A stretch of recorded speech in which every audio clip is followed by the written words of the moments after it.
advantage on this particular tank design is that the main gun is down here in the hull. You can see there's a conventional anti-tank gun in it, but this is the gun that does the business, and having it low down in the hull is a handicap when we come to talk about the hull down position. In other words, you're using ground to hide the body of the tank and just fighting the gun looking over the ridge. It is quite clear from the height of this tank and the position of this gun that there'll be a lot of tanks sticking up in the air when it's trying to hide behind a ridge and shell an enemy position. So, from a pure design point of view, this is not the best place to put a tank's gun. Compare the large and ungainly Grant with the sleek form of this late-war German tank killer, and the advantages soon become apparent. A low silhouette, which presented a squat target, was difficult to hit, and sloping armor deflected shots away from the vehicle. As the war progressed, the same course was ultimately adopted by all sides, which was to combine both an anti-tank capability and an infantry support role in one vehicle, by mounting the largest possible high-velocity gun. The larger caliber effectively gave it a good high-explosive firing capability, as well as a deadly killing power against other tanks. In the Polish campaign of September 1939, the German generals would have loved to have such excellent tanks. Nonetheless, they were still able to provide a quick and complete victory for Hitler, despite extreme reservations about the suitability of the available tank designs and the limitations of the new tactics. Guderian was prepared to stick his neck out for the tank and the Blitzkrieg against very considerable opposition. And it's very important to realize that, you know, the tank wasn't readily adopted. The idea of the Blitzkrieg wasn't taken to the bosom of the German High Command, quite the contrary. And therefore Guderian really had to push it very hard indeed, and became, of course, in the course of the Second World War, if you like, the master of the German tank arm, and saw it through its early trials and into most of its major successes, and its decline as well. Despite the concerns of the generals, Hitler had triumphed in Poland. Now his gambling instincts ran unchecked. Hitler turned his attentions to the invasion of France, and his generals grew nervous. They knew that this time there would surely be no repeat of the easy victory won in Poland. Hitler's combination of political brinkmanship and calculated gambles had disguised the fact that the German army at this time could deploy only 2,000 tanks. The British and French could count on 4,500. Not only were their numbers inferior, but many of the tanks deployed by the Germans were of limited fighting value. As we have seen, one of the main offenders in this respect was the tiny Panzer I light tank. Seen here in Bovington, this machine still bears the evidence of the shells fired through the hull which disabled it.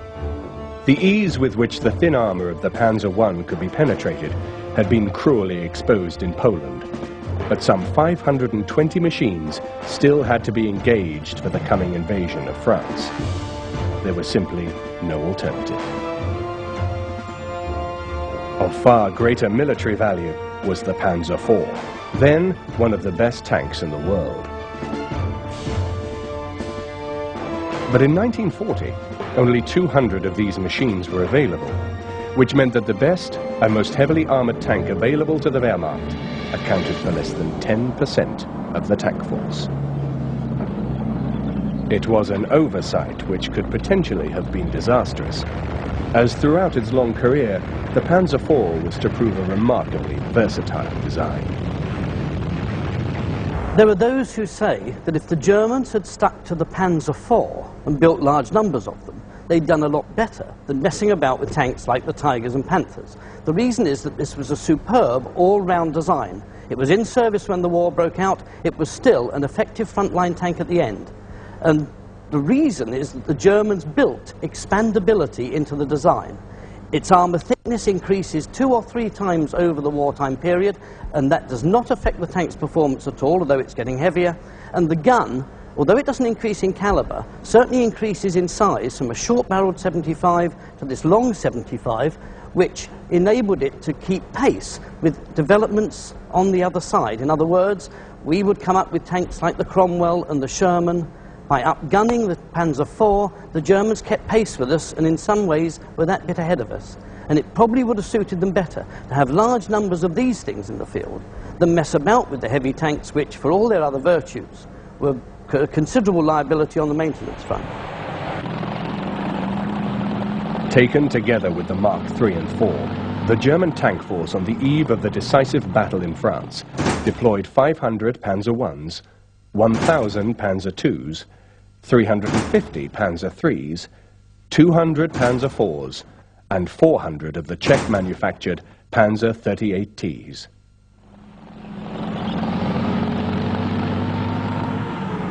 This very high proportion of light tanks would have proved hopelessly inadequate later in the war. But in 1940, evolutionary forces had not yet begun to work, and the light tanks were still capable of doing the job, but only just. But as the history books testify, Hitler was to triumph as completely in France as he had done in Poland. He did so for two reasons. Firstly, there were the poor French and British tank tactics. Although some pioneering work had been done in Britain, it was the Germans who had developed blitzkrieg to its fullest extent, with the help of their future adversary, the Russians. As the Germans began to be very well aware, it was the Red Army under Tukhachevsky, under Chalebsky and others who were developing the theory of what is called deep battle. In other words, operations for deep penetration using a combination of tank troops and airborne troops and, if you like, motorized infantry.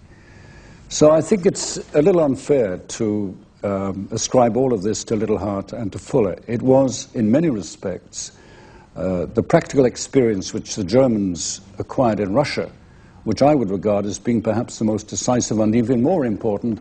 The Russians at the same time were working out very, very complex theoretical backgrounds to this. So there was a coincidence, if you like, of the German interest and commitment and Soviet practice. One other significant factor which led to the German victory in 1940 was that the superior French tanks were distributed in small contingents throughout the army. The German tanks, on the other hand, were concentrated together in the new Panzer divisions, superbly led by able commanders. The combination of efficient battlefield tactics and inspired leadership made the difference for Hitler, but it served to disguise the many weaknesses which existed in the tank designs themselves. By the time these flaws were discovered, mercifully for the rest of humanity, it would be too late. The German army in 39-40 was not particularly more mechanized than, say, the French army, but they made great use of being able to concentrate their forces. Much of the logistics was horse-drawn. They could range far and wide, but whenever they had to move their bases forward, much of their supplies, including the fuel, had to come in by horse. The result is that the pace of their ability to move their operations eastward was much diminished. During 1941, the real weaknesses of the German tank designs were still not discovered. Several false conclusions were drawn from the conquest of the Balkans and Greece. These easy victories supported the continued German belief that their tanks were the best in the world. Although the design work that was to lead to the Tiger had begun, there was little real urgency. Up to the summer of 1941, Germany's main adversary had been Britain, and British tank design lagged behind Germany's. In the North African campaign, the poor performance of the British Crusader tanks only gave fresh support to the German view that the Panzer III and IVs were at least equal to anything the Allies could throw at them. The Crusader was particularly badly designed, and it was plagued by a host of mechanical failures. Eventually, the British Army lost faith in their own tanks altogether, and in 1943, when the victorious British and American forces embarked from Africa for the invasion of Italy, all of the British tanks were left behind. Now, the Crusader is arguably one of the worst tanks Britain ever produced. It was a cruiser tank. That means it was designed to travel fast and relied on its speed far rather than its armour thickness for protection. The drawback was it was also chronically unreliable, and breakdowns